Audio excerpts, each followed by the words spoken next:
I wish you luck in realizing your ambition.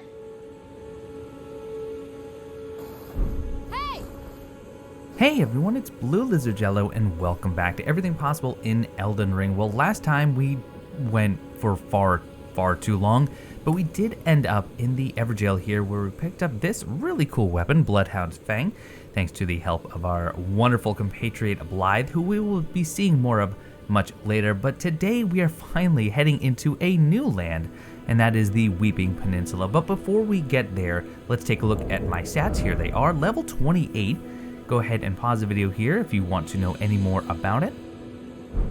As for the gear, and yes, this will change up ever so slightly today, I am going to be playing around with the Bloodhound's Fang, Reduvia, now that we have gotten our Arcane up to 13.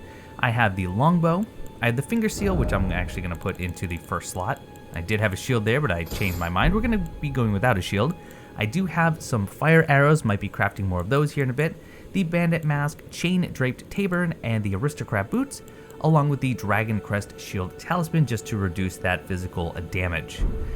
Now, the idea is we are going to be heading down this bridge, which is the Bridge of Sacrifice, into the Weeping Peninsula, and we're going to be covering this in several different parts because it is a small land area, but it is absolutely chock full of things to do. But first, I want to do a couple of quick housekeeping items. Number one, because we have now killed the boss here, Darawil, at the Forlorn Hound Everjail, I'm going to remove that marker. You can just put your cursor right over it, bring up the marker option, and then just remove it like so. So now we don't have to worry about that. We do still have a few other markers that will be taken care of. One thing though that I mentioned last time that I never showed off was the idea of putting pots into your storage box so you can actually craft new ones without wasting them. For example, if we take a look at my inventory right now, I just have one holy water pot. Let's go ahead and craft 4 more of those. I have a lot of the materials for it, so I'm just going to craft 4 of them. Now, if I want to make sleep pots, which I do, I can no longer do that because I don't have any of the cracked pots. I could throw those holy water pots and waste them, or I simply rest at a site of grace. We will be upgrading the flask here in a moment. We are going to sort our chest, go down to the holy water pots, and I'm going to store all 5 of them. Now, it stores them as is, just like they are completed pots. I don't get the materials back, but if I then go into my crafting, I can actually craft, well, I can craft whatever I want. I can craft more of them, or I can make now some sleep pots, which I do want to do. I'm just going to make a couple for now. Shouldn't be using those too many times, but that is how you do that. And then if I went back into my storage, I could retrieve those holy water pots. But notice, if I go into my storage, and I gotta remember to switch to chest, if I try and actually grab these, it's not going to allow me to do so. And the reason is, I only have 5 cracked pots available, so it's actually gonna tell me inventory is full, and that is because I'm using up all those cracked pots. So that's how that works. Let's go ahead and use our golden seed, get another charge there. And I will actually leave this at 3 and 3. I think that's a good mix for now. If we need to switch it up, we will.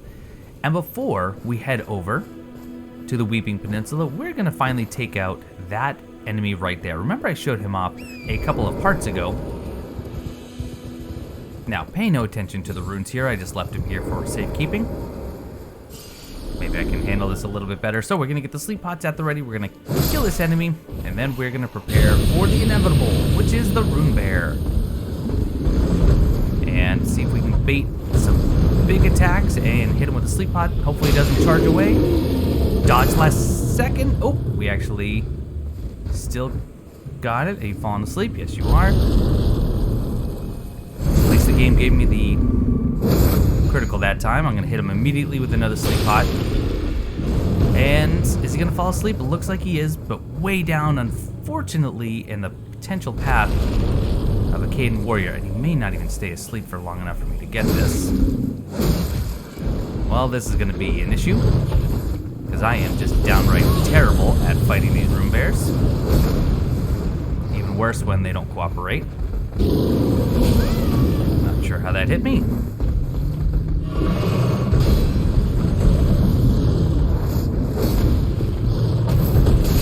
Okay, good hit with Bloodhound's Finesse. this if we can.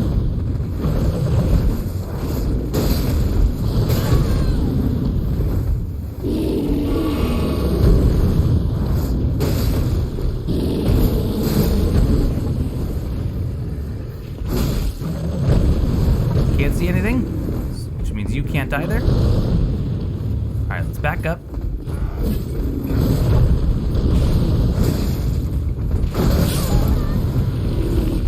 Well, at least you did my dirty work for me.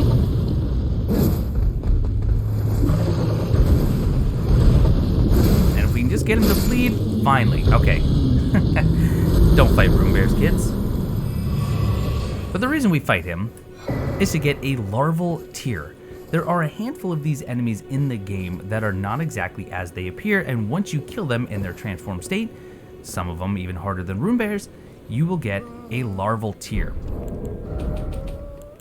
This larval tear is a material needed by Renala to grant rebirth. It's really not Renala, but according to the description, it is required by the amber egg that is cradled by Renala, Queen of the Full Moon, in order to birth people anew. In order to reallocate your stats, in order to reset all of your levels and re-establish a different build, you will need these larval tears in order to do that. But we're going to be getting many more of them in the days to come. So, that was an absolute travesty what just happened there, but that's alright. Let's keep pushing forward. But let's certainly heal up in the meantime. So we're heading down this path. We've seen this before, but this is the Bridge of Sacrifice. If we just venture straight onto the bridge, there is someone that is maintaining that ballista, so instead what I'm going to do is I'm going to just head over to the right, make sure the ballista can't see me, and we're going to play around with the Reduvia. So let's just get him to come to us. Of course, what I do need is FP, so instead, we'll just cause the blood buildup to occur that way. Alright, let's refresh. Let's get your attention. And of course, the blood does go right through the shield. And you can join us too. In fact, you know what? Let's actually use Catch Flame on you. Why not? Just a single shot will do. Foot Soldier Greaves.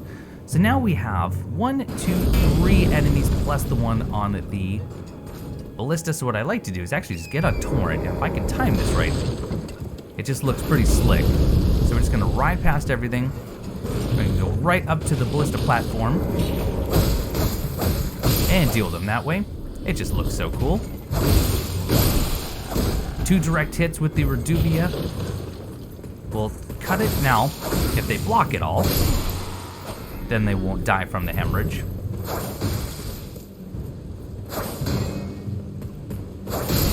Perfect. And there we go. Bridge of Sacrifice. Get some flasks back. And we have a little bit of looting to do. So we have the Smoldering Butterfly over here on the corpse that is dangling off of the bridge.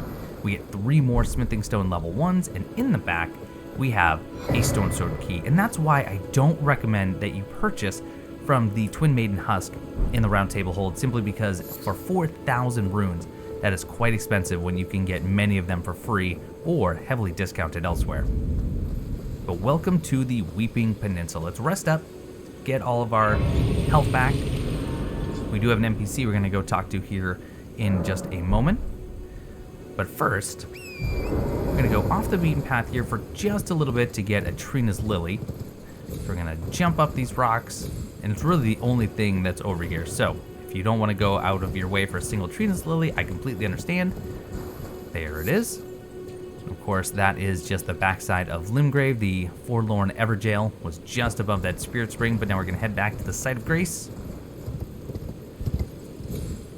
And we are going to talk to an NPC named Irina. Irina, whose father is defending Morne Castle. And if you know anything about Irina and Morne, M-O-R-N-E, and you've played Dark Souls 3, well, this is very clearly a callback to some NPCs from that game.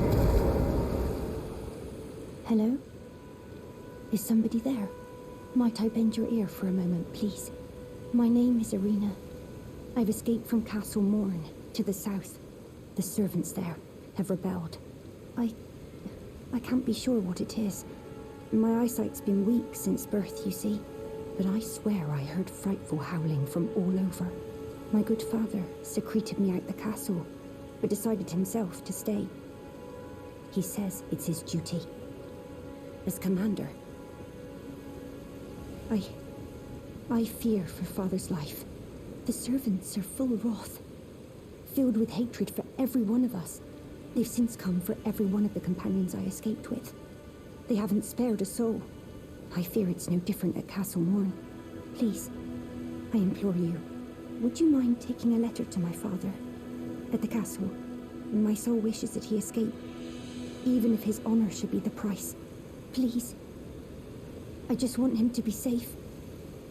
And in typical Elden Ring fashion, if you say no, you can just talk to her again to accept it, but we're just going to offer to deliver the letter. Thank you, dearly.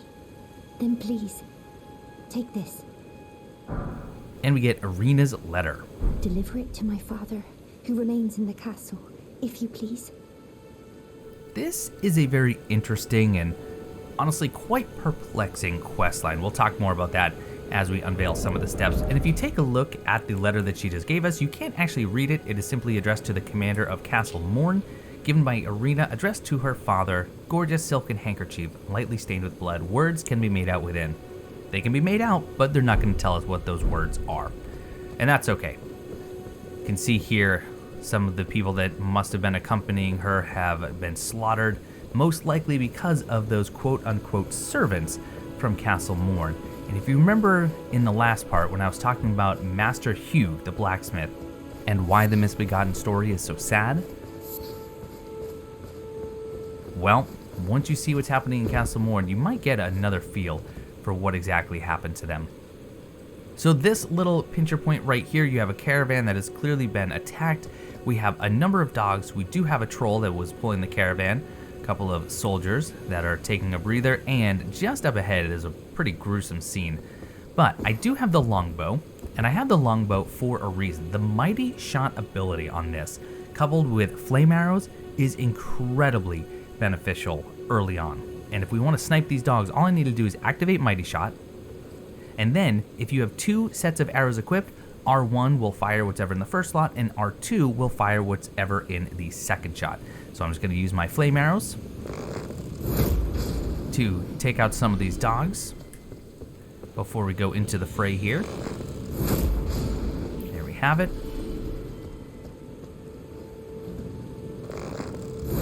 Takes very little FP to do, and the range on it is really, really impressive. So we're just going to take out this trio over here as well. Nice headshot bonus damage there. Okay. Let's switch back over to our Reduvia. Sneak up and get some backstabs.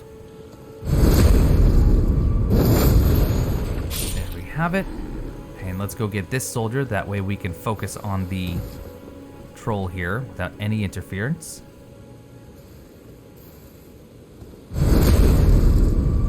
And what did you drop for us?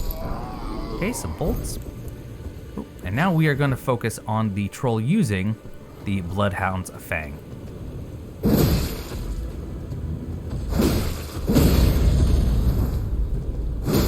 Okay, he's down. I'm probably not good. Oh, I might get it. Oh, there we go. Now let's see if we can get a bleed proc on this as well. Yes, we can.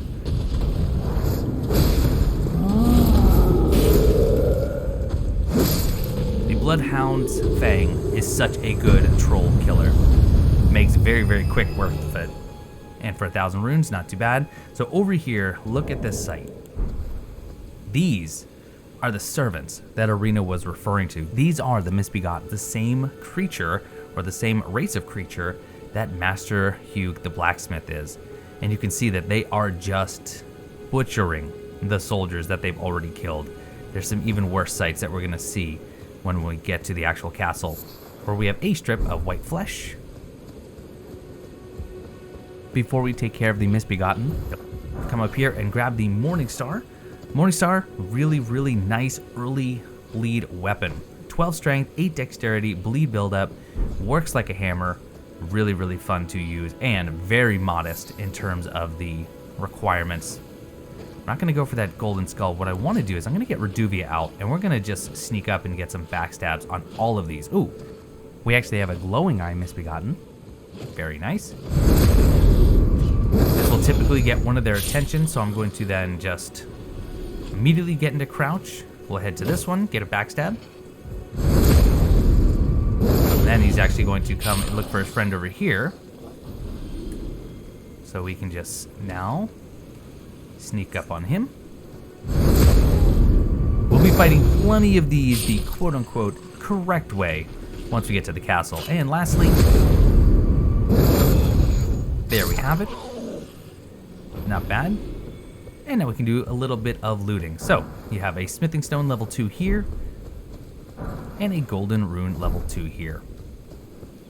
Now on this cliff, they're actually, or not on this cliff, but just behind this ruin, there is an item we want to get. So let's grab a rune fragment, but let's head up.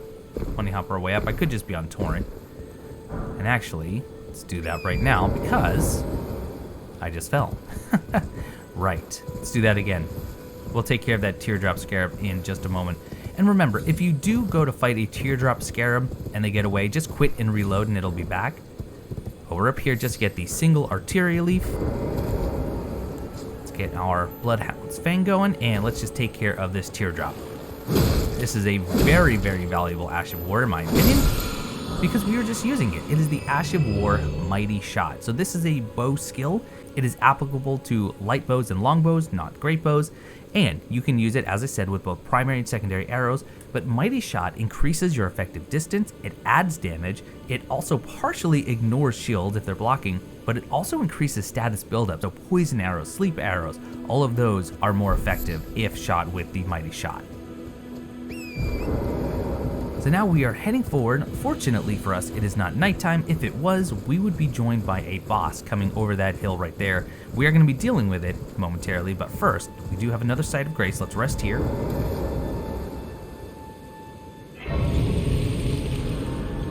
And let's take a look at the merchant that we have available. Buying or selling? We have unlimited kukris, which are so valuable. If you're going to be using some sort of throwing weapon to get an enemy's attention, you can do a whole lot worse than doing so with kukris since it has that blood buildup effect. We have 3 more smithing stone level 1s I'm going to grab, 1 more smithing stone 2, a cracked pot, absolutely, stone sword key for only 2,000. Anytime I see them at this price, I do buy them. You have the bastard sword, really fun little great sword, light crossbow. You also have arrows and great arrows, you have bolts, and you have ballista bolts. Now ballista bolts can only be used by a ballista style weapon. We'll be getting that here in the Weeping Peninsula, so if you want to play around with it, and it is really fun, maybe plan on purchasing some of these. You have a couple of shields here, nothing great. You do have, however, one of the best looking chest pieces in the early game, the scale armor. It weighs 8.8. It is slightly lower than the Vagabond set that we have right now, so I'm certainly going to be purchasing that. And we have a note here on demi-human mobs. I'm going to be picking that up. And let's just take a look at that note in the documents. So the demi-human mobs. Slay the demi-human mob's leader first, and the rest will lose hope and panic. And that is absolutely true, and there's a great example of it again here in the Weeping Peninsula. So look for the biggest, baddest demi-human when you first get to prison and beat them up. That way you have much safer travels going forward.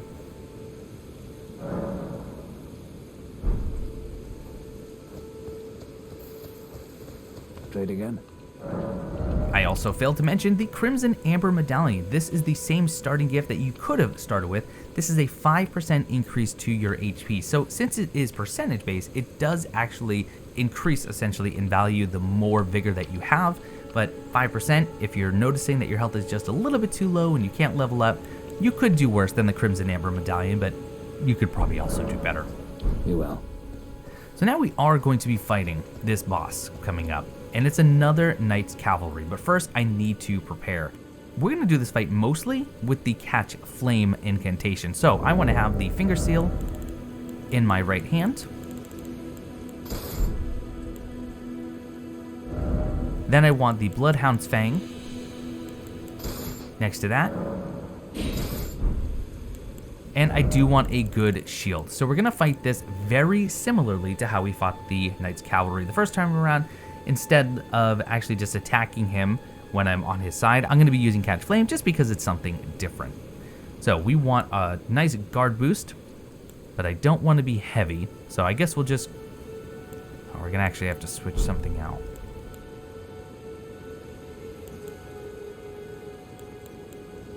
Okay, let's get rid of the bow for now. And then, so we can get away with the blue gold kite shield, which has slightly higher guard boost than our heater shields. So the idea is we're going to be blocking, we're going to be circle strafing to our right, his left, staying on that side. Every opportunity we can, I'll be blasting him with Catch Flame. Once he gets knocked down, hopefully we'll have time to get a critical, but if not, we should just be able to then get him down with the Bloodhound's Finesse. So let's wait till evening so he shows up.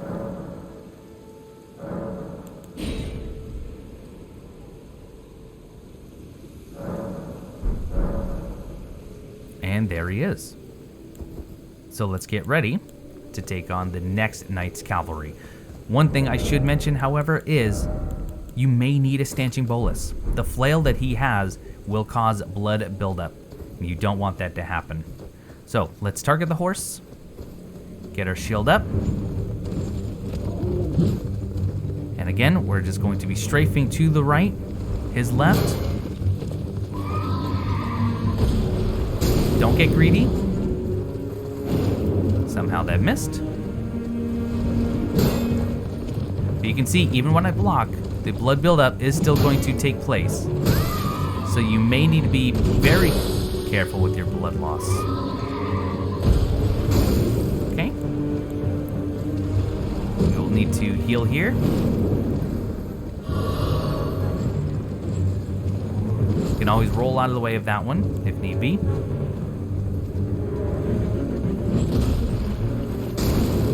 Good hit. This is certainly not going to be the fastest takedown of a Knight's Cavalry, but it can be one of the safest.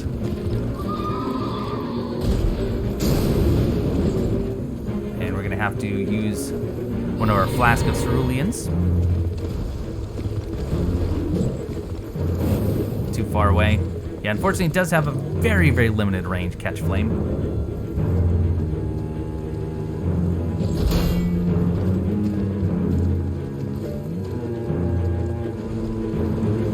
Sometimes this strategy works very quickly, other times, well, he just runs around in circles like this. But as long as we're blocking, we just need to worry about that blood buildup.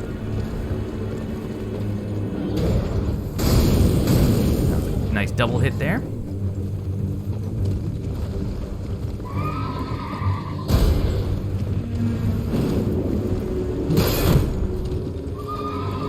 Back up, we gotta get our stamina back. And that blood buildup is happening pretty quickly now.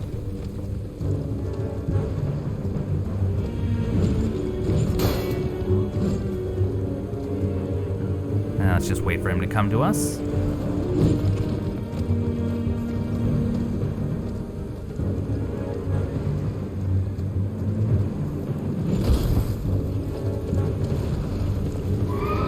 There's the rear.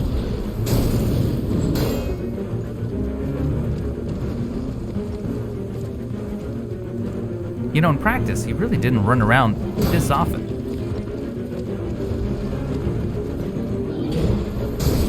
That is the best time to punish, definitely.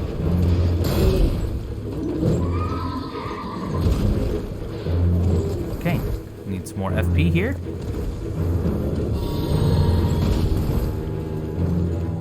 Bit of a panic roll. All right. Horse is almost going to be going down.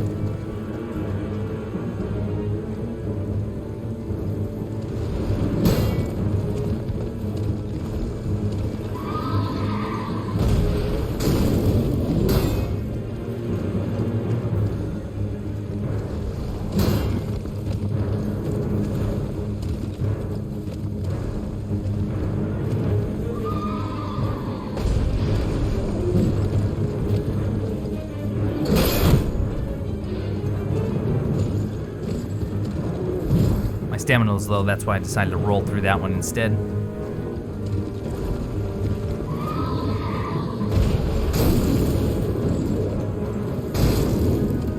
Okay, a couple good hits there. And one more, and his horse is going to be going down. critical. Okay, wait till he gets up.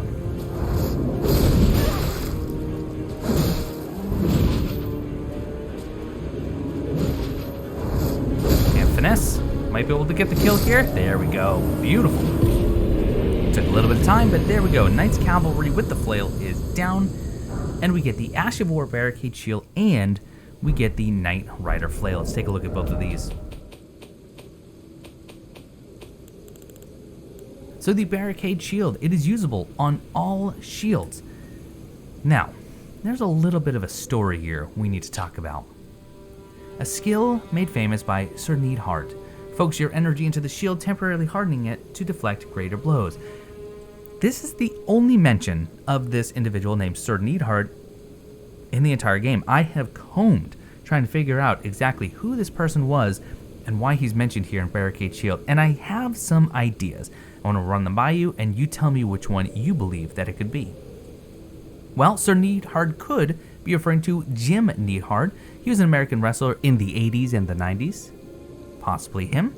Or there's a YouTube channel by the same name, Sir Neidhart, that has existed since October 2018. No content, however, but I do wonder if maybe that's Miyazaki's secret channel. Links, of course, to everything in the description below. Or it could be referencing a farce that was written by Hans Sachs in the mid-14th century. It is called The Play of Sir Neidhart, and in it, a knight finds some flowers, he covers them with his hat, and he goes to find his love interest to tell her about these flowers. Meanwhile, some peasants find the hat, they uproot the flowers, and instead they leave excrement in its place. Sir Neidhart was not amused. What do any of these things have to do with the Ash of War? Well, that Miyazaki truly is an elusive fellow, and you'll have to tell me what you believe. But what this Ash of War actually does is it gives the shield a tier 4 hardness, meaning all but the greatest of attacks are going to be deflected by this shield. It lasts for 10 seconds. It used to be 6, but it was increased in patch 1.07. But in patch 1.07, it also changed the way that the stamina reduction works. So now, whatever stamina you would normally take, whether it's on a small shield or a great shield, it will reduce the amount of stamina taken while blocking by 50%. So in actuality, Barricade Shield is now the most effective on small to medium shields as opposed to large and great shields. So a little bit of a buff, a little bit of a nerf, but you take some and you lose some. And then of course, like I said, we also got the Flail, the Nightrider Flail, 10 strength to wield, 24 dexterity, pretty high dexterity requirement. It does cause blood loss buildup, however. It is really fun to play with this one because the bleed buildup goes very, very quickly, and it has spinning chain just like the regular Flail. Right. With that done, we're going to do 2 quick things up here, and then we're actually going to back up. You can see straight ahead, there is one of those stone plinths. We saw one of these in the Weeping Peninsula and as well as Limgrave. This is where you get your map fragment. So we are going to ride Torrent very quickly to pick that up, meanwhile dodging great arrow shots from a sentinel who's way down by the castle, and we're going to pick up a golden seed. And after that, we're going to be getting out of there. I didn't mean to dismount Torrent, but that's alright.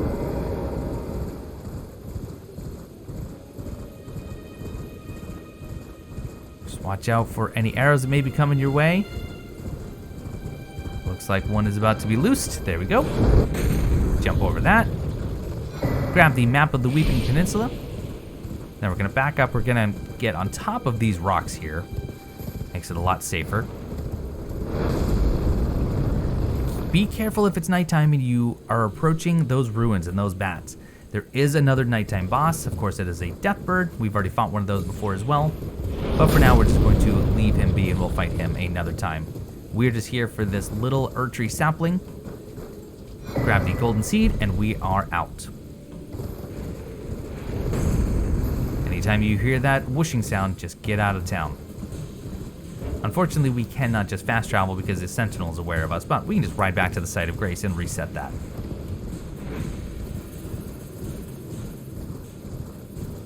Okay, looks like we're safe, so let's rest up. Let's get all of our flasks and our healing back.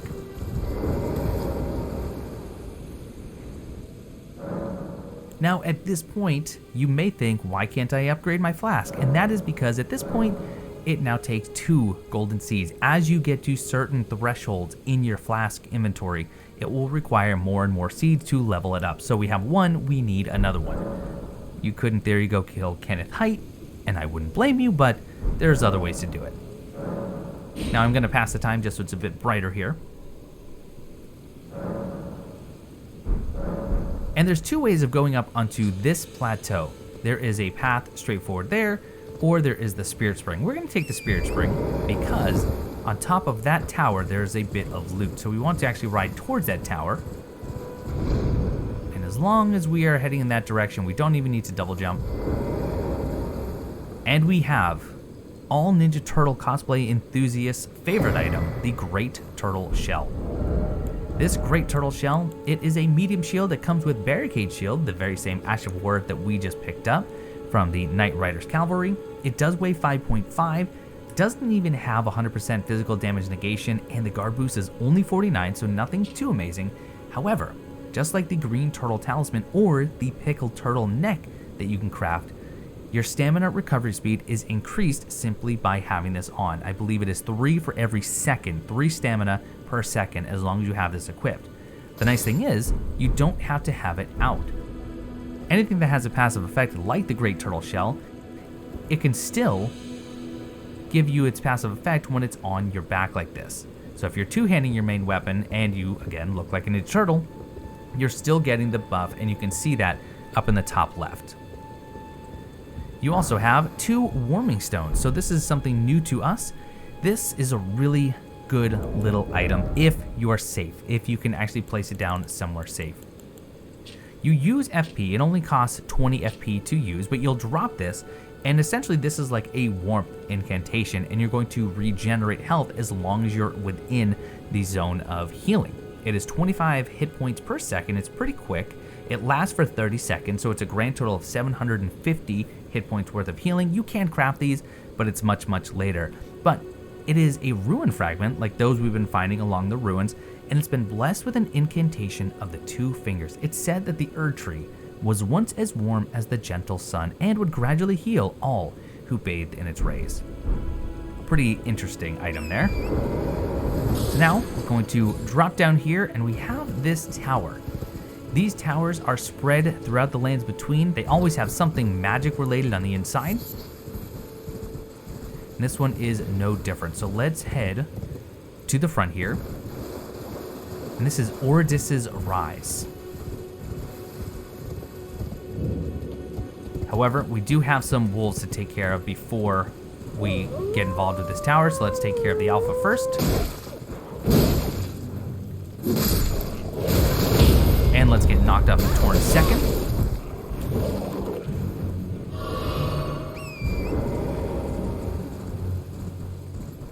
And we're just gonna ride around. Actually, getting some thin beast bones would be very helpful here, because I do want to craft some more arrows.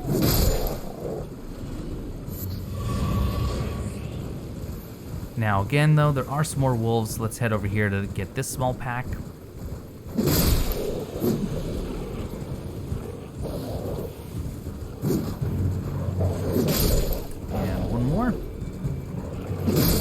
Have it.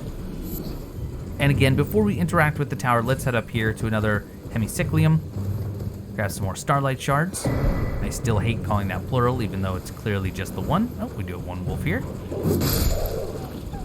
Okay, so now the area is safe for us, and all of these towers are locked by some sort of puzzle. They do get increasingly more challenging, sometimes infuriatingly so. This one is extremely easy, and it's just going to tell us to seek 3 wise beasts. By seek 3 wise beasts, they mean slaughter 3 turtles. It's kind of horrible. So we're looking for these ghost turtles. These ones are very easy to find. You have one right out in the open here.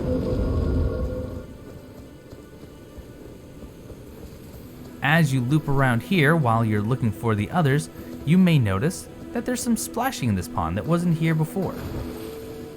And if you try to walk, there's something blocking your way. That's right, some of the wise beasts, aka turtles, are hidden. So there's 2, we just need to find one more. Fortunately for this first puzzle, they were all very close. And you can see this third one just hiding in the vegetation right by the stairs. The seal on the rise has opened. Now, who is Oridys? Probably just a sorcerer that we don't really know anything more about. If I had to guess, just based on the items you typically find in these towers, probably a sorcerer not necessarily from Celia, but rather a sorcerer that may be down deep below. That well that we passed by in Mistwood that we didn't go down, that is a whole magical underground land, and I believe that the sorcerers may be coming from there. And inside this chest, we get another memory stone. Remember, we purchased one from the Twin Maiden Husk last time, but this has now unlocked another spell slot for us. And let's just carefully head back down.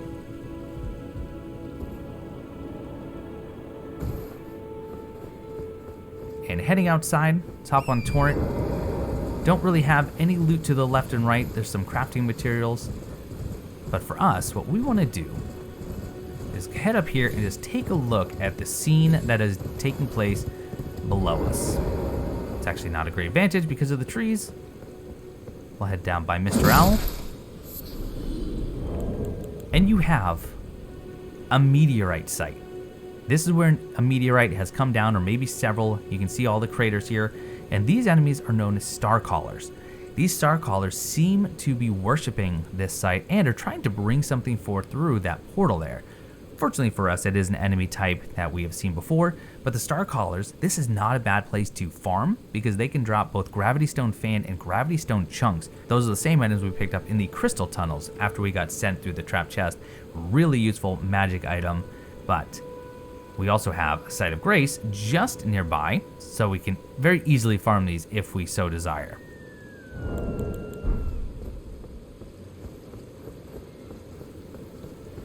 I actually had no intention on wearing the turtle shell, so I'll probably be taking that off here in just a moment. But let's rest up. You can summon your ashes here just in case you need it. Actually going to get rid of that. And I think, yeah, we'll just run this for now. Just the Bloodhound's Fang and our Finger Steel.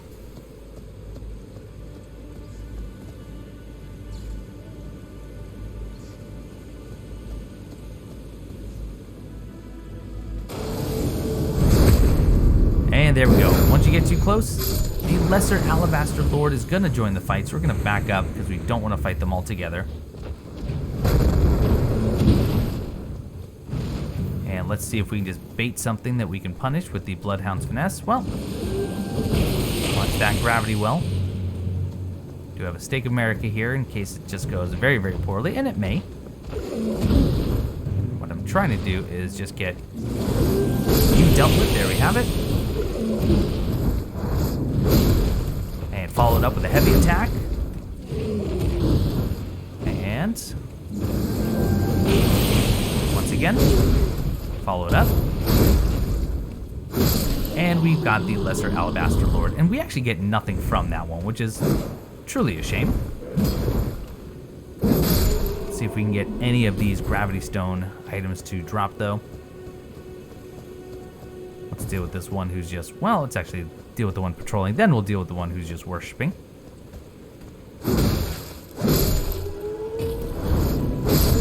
He was about to throw one at us.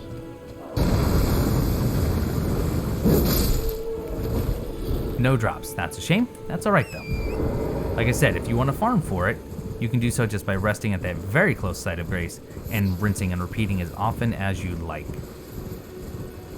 So now we're heading up this way. We do have a Statue of Roses, which means, of course, that a catacomb is nearby. It's a very small catacomb. All these eagles I could be killing. So let's activate the Statue of Roses.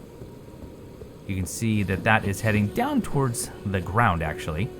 Meaning that there's one very close. Grab some herba, why not? And over here we got another free Stone Sword key. So we do have enough if we wanted to go back to Round Table Hold and unlock that second inner imp door, since that took 2. We may actually do that either at the end of this episode or beginning of next, because there is a really helpful item in there. Now, one thing I like to do here is I'm going to craft just a couple of these thin beast bones. believe I've shown this strategy out before, but I do like to get these great dragonfly heads. One of the easiest ways to do it, if you can actually hit them.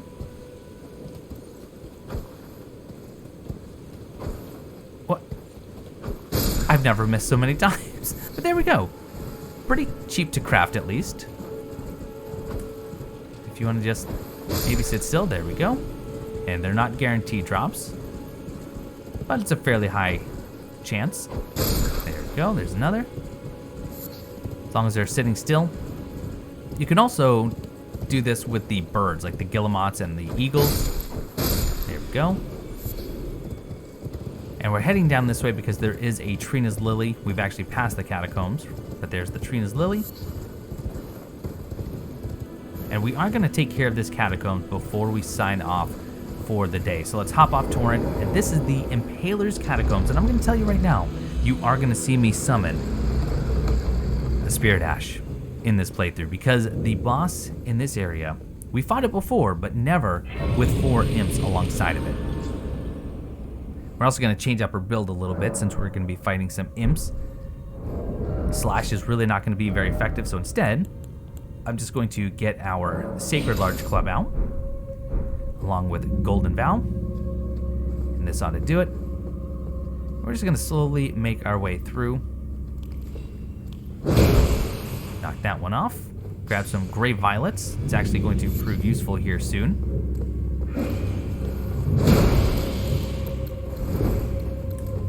There we go, knock him down. Here's the door to the boss arena, which also means that the summoning pool is right here. We do have a few imps in this next room. Hopefully you'll just run a little bit closer. Like to pull you away from the others. Let's get some Golden Vow going.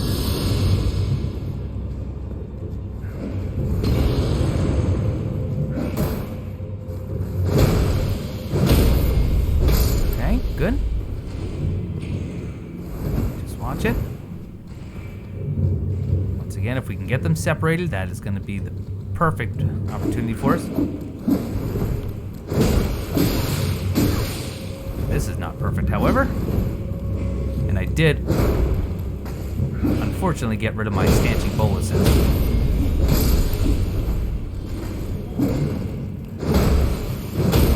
There we go. And you know what? Because we have it, why not? We should just use heal.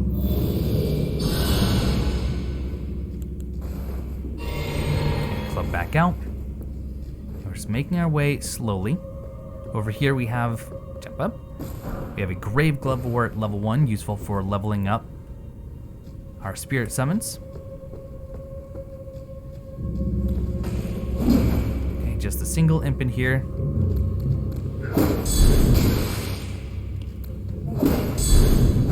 And there we go.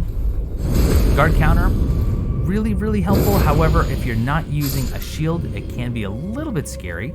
Grave Glovewort level 2 there, just because if they have a combo, you're going to get hit by that follow-up. Now this room is a bit of a trap, so what I'm going to do is, because I want that Grey Violet, I'm going to run straight there. Otherwise, we're going to ride this straight up into those spikes, which we don't want. And now I'm going to actually jump back towards where we just came from, because we want to get under this platform. Bit of a mini puzzle there. Another Grey Violet here. And just before this entrance, you have the Ghost Glovewort. This is for those special, unique ashes. Now, there's a lot of these zombie-type enemies in here. I'm going to tell you right now, I have no intention on killing any of them. Grave Glovewort level 2. Instead, I'm just going to run around them. Prattling Pate Please Helps, another one of those talking stones. There's a lot of them that are going to spawn up. Grave Glovewort level 1. Over here, we have some Root Resin. Lots of these zombies spawning. Run Serpentine if you have to. And another Grave Glovewort, and that is it for loot, so let's just run straight to the ladder.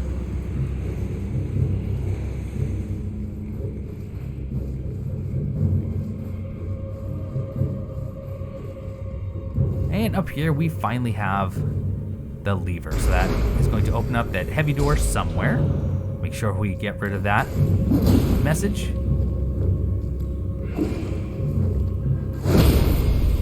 down with a nice jumping heavy attack.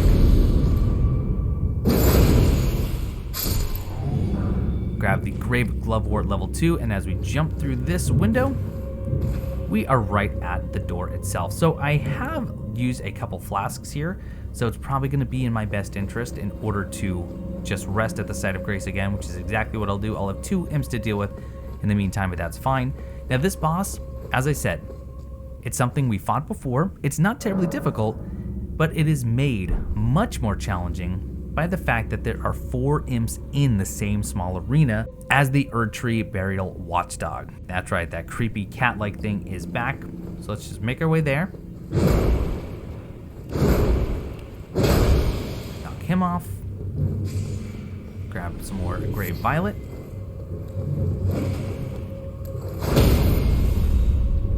Hopefully I don't go off with him after this critical.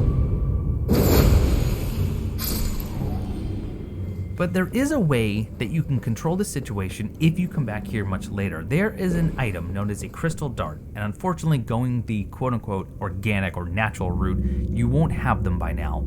But the crystal darts have a unique effect on golem-type creatures, stone creatures that have come to life. In that, it can actually kind of, well, make them go a little haywire and they'll start attacking their friends. That can work very, very well in this instance. I don't have that luxury, so instead, what I'm going to do is I'm going to switch out the Godric Soldier Ashes for the Wolves. That way I have 3, so it's now going to be 4 versus 5, so I'm still at a disadvantage. This is the best spirit summon that I have found that you would normally have by now, and I did practice with several of them. So I'm going to go in, I'm going to summon the Wolves as a distraction as quickly as I can, and then I'm going to try, mind you, to start taking out all of the imps as best I can. I'm also going to use a buff here just to increase my damage a little bit. Do some fire grease, get some golden vow going, and we'll see how it goes. Now, the catch flame actually does a pretty good job as well against the imps and against the Erdtree Burial Watchdog, but here we go. I'm gonna have to use my flask really quickly.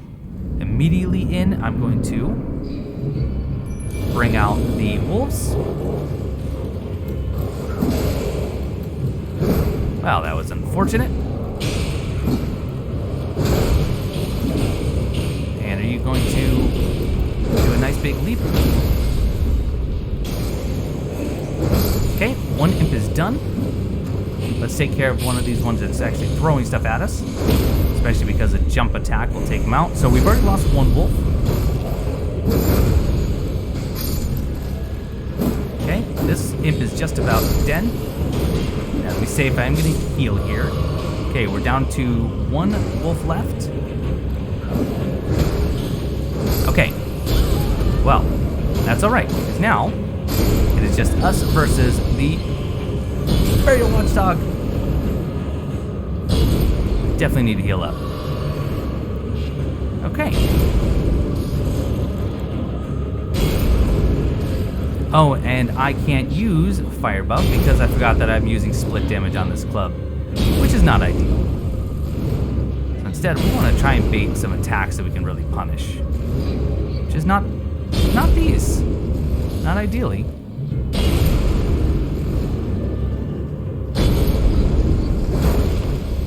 This one, however, I should be able to. Okay, nice jump attack there. I'm actually going to switch over to Catch Flame once I can use my flask.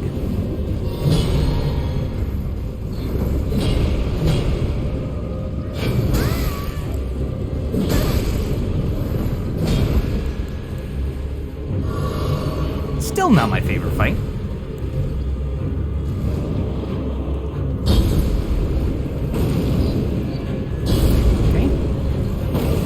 Back up. Can I get a thrust attack?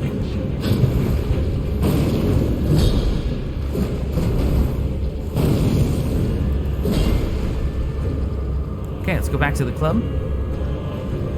That way, hopefully, we can actually get some jump attacks and maybe knock them down.